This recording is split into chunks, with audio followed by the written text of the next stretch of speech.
Oi pessoal, tudo bem? Voltei agora para falar mais um pouco com você sobre energia mecânica. A diferença para a aula passada é que na aula passada a gente falou de sistemas conservativos. E na aula de hoje a gente vai falar sobre sistemas dissipativos. Olha só, o nome já te diz. Um sistema dissipativo é aquele sistema onde tem perda de energia. Você viu agora há pouquinho ali atrás um vídeo onde tinha um skatista descendo uma mega rampa. Durante o vídeo você ouviu um pouquinho de barulho. O barulho natural daquele skate descendo em contato com o chão, existem ali forças de atrito, existe força de resistência do ar. Tudo isso é usado para roubar a energia do corpo do skatista, que é o que a gente encontra na maioria esmagadora de situações práticas do nosso cotidiano, tá certo? E aí a gente vai aprender bem certinho como resolver essas situações no vestibular, no Enem ou na tua prova do colégio, tá certo? Vamos lá então, vamos começar.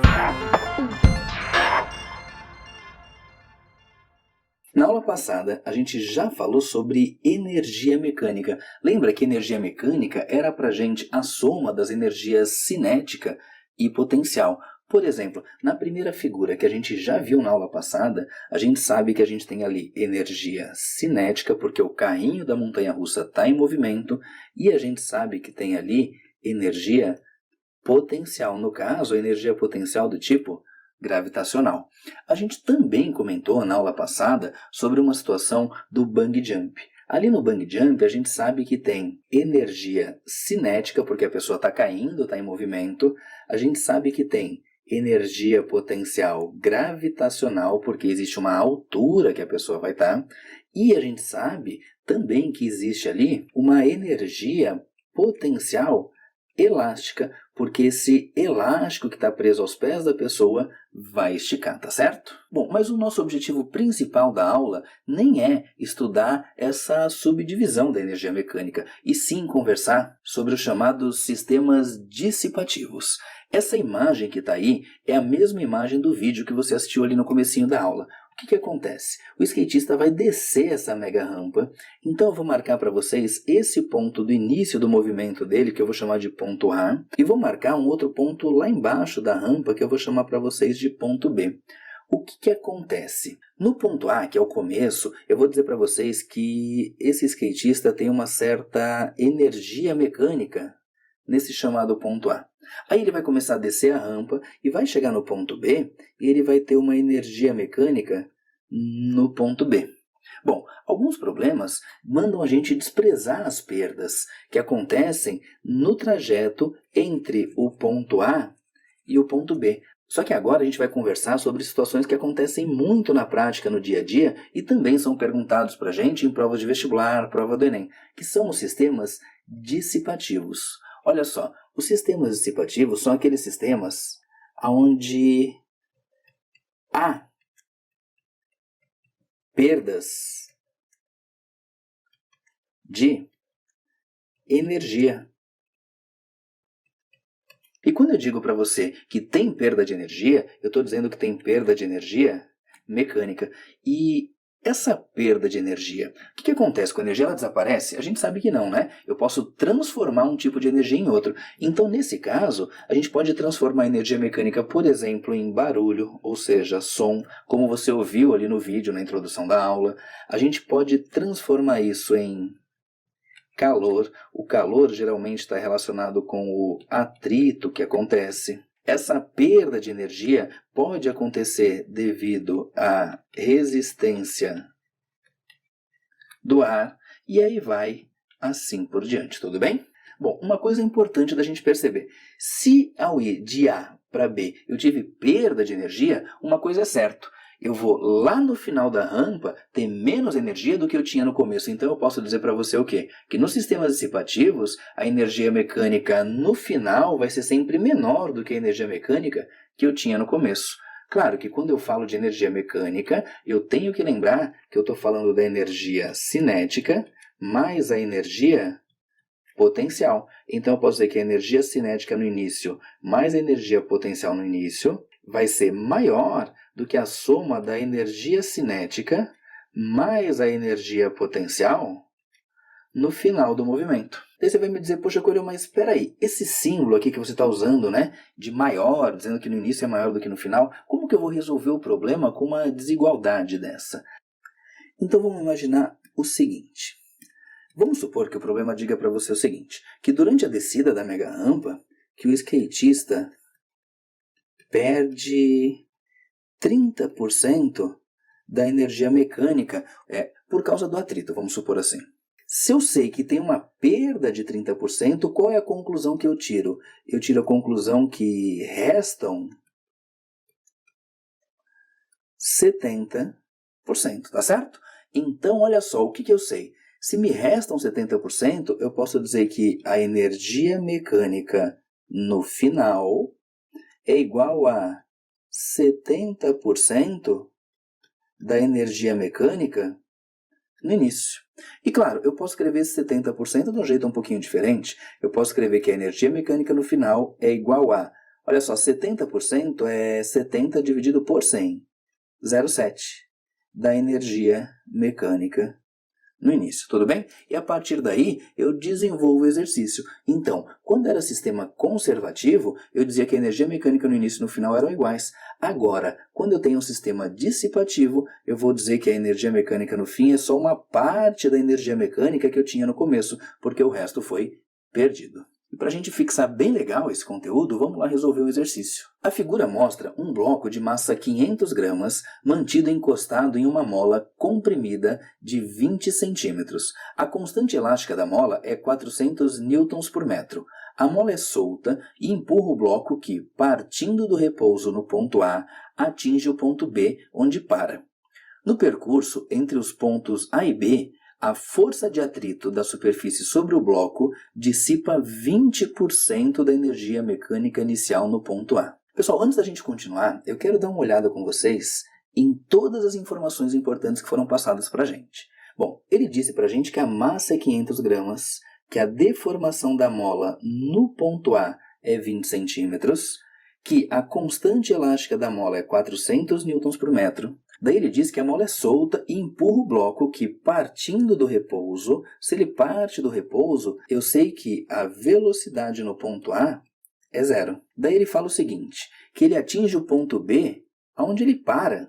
Espera se ele para no ponto B, quer dizer que a velocidade que ele vai ter no ponto B também é 0. Seguindo, no percurso entre os pontos A e B, a força de atrito da superfície sobre o bloco dissipa 20% da energia mecânica. Então, outra informação importante é o atrito, ele dissipa 20% da energia mecânica.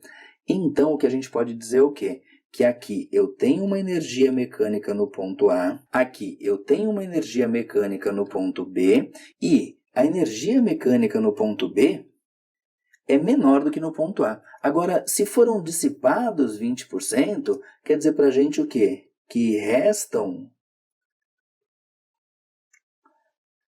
80%. Então, a nossa conclusão é o quê? Que a energia mecânica no ponto B é 80% da energia mecânica no ponto A. Vamos anotar diferente, então, que a energia mecânica no ponto B é igual a 80% é 0,8, porque 80% é 80 dividido por 100 da energia mecânica no ponto A. Bom, com base nessas informações, vamos seguir e vamos ver direitinho o que a questão pede para a gente. Eu deixei anotado aqui para a gente as informações que ele passou no enunciado. E vou anotar aqui também que a gente sabe que a velocidade no ponto A é igual a 0, que a velocidade no ponto B também é igual a 0. Por que não era 0? Porque ele disse que ele parte do repouso no ponto A. E por que no B é 0? Porque ele disse que o corpo para no ponto B. Legal?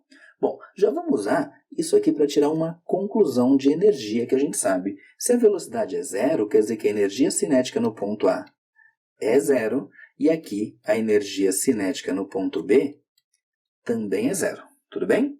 E vou anotar mais uma colinha para a gente aqui, né? Que a gente chegou na conclusão que, como 20% da energia mecânica é dissipada, sobra no final, no ponto B, 80%, ou seja, 0,8% da energia mecânica que a gente tinha no ponto A, uma informação que é bem importante para a gente. Vamos deixar ela ali de canto. Bom, item 1. A pergunta é, na situação descrita não há conservação da energia mecânica.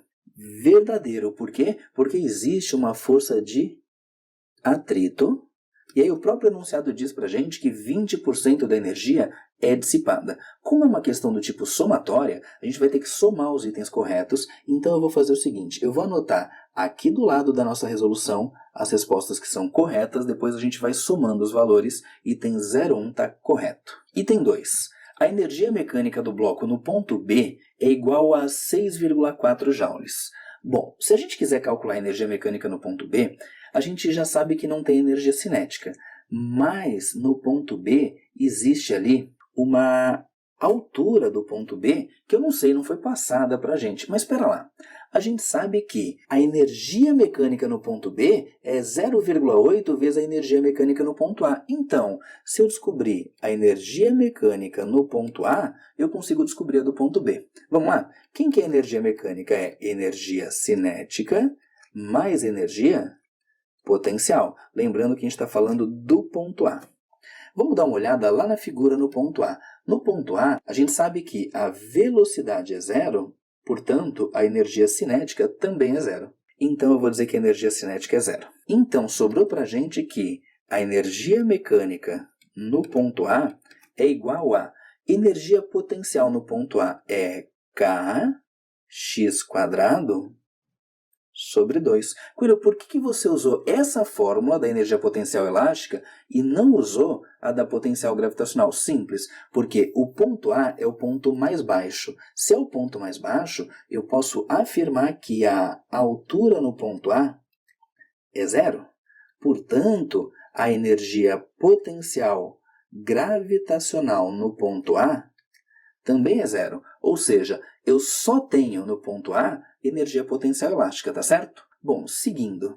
Então, a energia mecânica no ponto A fica igual a constante elástica. Foi dado para a gente que ela vale 400 newtons por metro. Deformação da mola.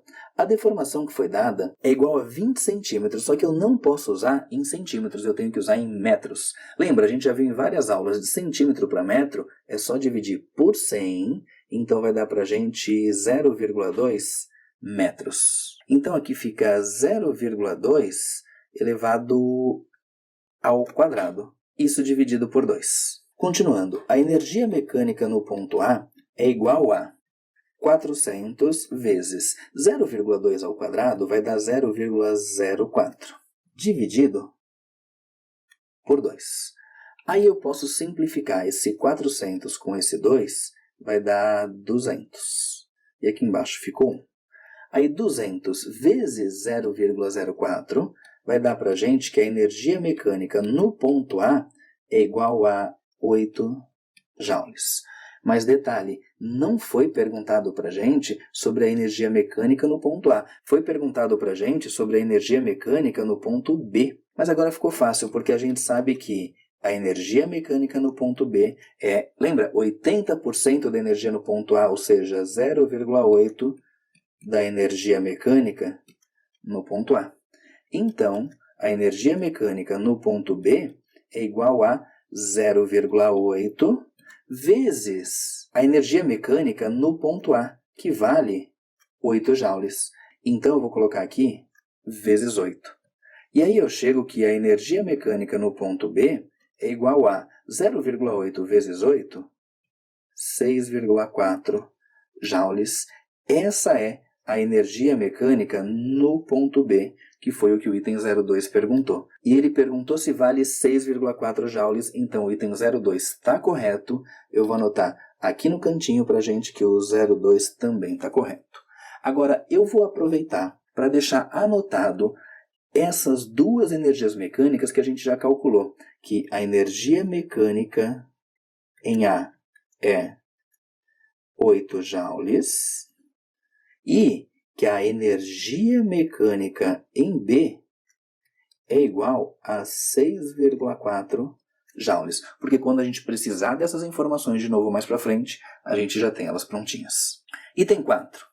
O trabalho realizado pela força de atrito sobre o bloco durante o seu movimento foi de 1,6 joules. O que acontece aqui, pessoal? Olha só. A força de atrito é a responsável pelas perdas que acontecem. Agora, essas perdas são perdas de energia mecânica. Agora, qual é a forma de energia que está relacionado com a força de atrito? Se eu tenho uma força e tenho um deslocamento, eu tenho energia na forma de trabalho. Então, eu posso dizer aqui o seguinte, que o trabalho da força de atrito é igual à variação da energia mecânica. Seguindo então, vamos lá. O trabalho da força de atrito é igual a variação da energia mecânica, delta. Esse símbolo para variação é sempre a situação final, então a energia mecânica final, ou seja, no ponto B, menos a energia mecânica inicial, que é a energia mecânica no ponto A. Aí a gente tem que o trabalho da força de atrito é igual a energia mecânica no ponto B. A gente calculou, agora há pouquinho, que a energia mecânica no ponto B vale 6,4 joules. Então, vamos anotar aqui 6,4. Menos energia mecânica no ponto A. A gente também calculou, agora há pouco, que a energia mecânica no ponto A é 8 joules. Então, eu vou colocar aqui 8 joules. E com isso, a gente vai achar que o trabalho da força de atrito é igual a 6,4 menos 8 vai dar menos 1,6 joules. E esse é o trabalho da força de atrito no percurso de A até B. Agora, olha só, a pergunta foi, o trabalho realizado pela força de atrito sobre o bloco durante seu trajeto foi de 1,6 joules. Esse daqui deu menos 1,6, por quê? Porque o corpo está perdendo energia por causa do atrito. Mas a questão perguntou para a gente o trabalho realizado pelo atrito. Então, da mesma forma que o corpo perde 1,6 joules, quer dizer que o atrito está o quê? Absorvendo esses 1,6 joules de energia. Por isso, o item 04 está correto. Eu vou colocar para vocês aqui na nossa somatória, então, 0,4 também, para depois a gente descobrir o gabarito da questão. Item 08. O ponto B situa-se a 80 centímetros de altura em relação ao ponto A. Vamos, então, calcular a altura do ponto B. O que acontece? No ponto B, eu sei a energia mecânica. Sei que essa energia mecânica vale 6,4 joules. Agora, quem é a energia mecânica? Energia mecânica é a energia cinética mais a energia potencial. Eu sei que isso tem que dar 6,4 joules.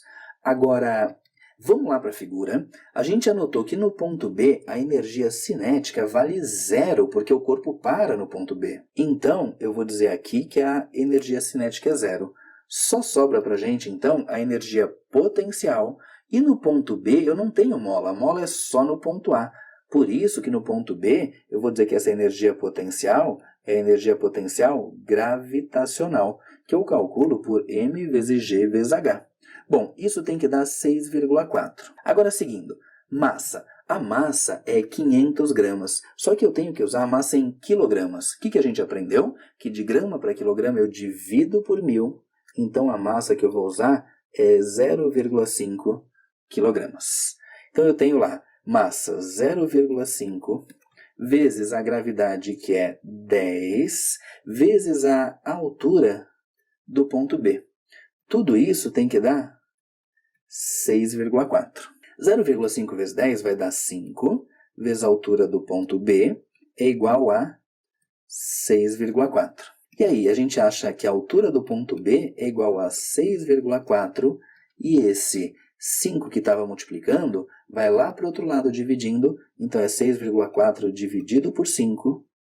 E a gente vai encontrar então que a altura do ponto B é igual a 1,28 metros. A questão perguntou para a gente se era 80 centímetros. Então o item 8 está errado e ele não vai entrar lá na nossa somatória, tudo bem? Item 16. A força-peso não realizou o trabalho no deslocamento do bloco entre os pontos A e B. Por isso, não houve conservação da energia mecânica no bloco.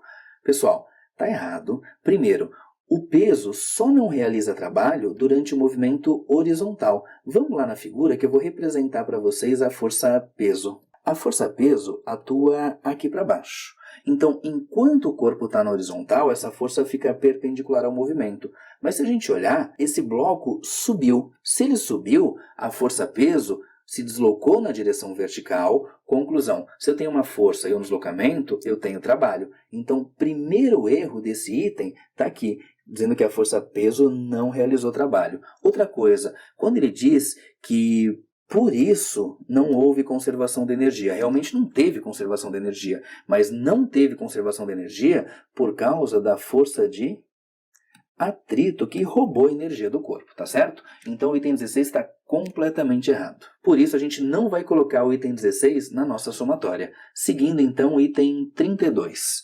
A energia mecânica total do bloco no ponto A é 8 joules. A gente já tinha feito esse cálculo e é verdade, a energia mecânica do corpo no ponto A vale sim 8 joules. Então, o item 32 é verdadeiro também. Então, a gente vai colocar também o item 32 aqui no nosso somatório e vamos dar uma olhada porque ainda tem mais uma alternativa. Item 64.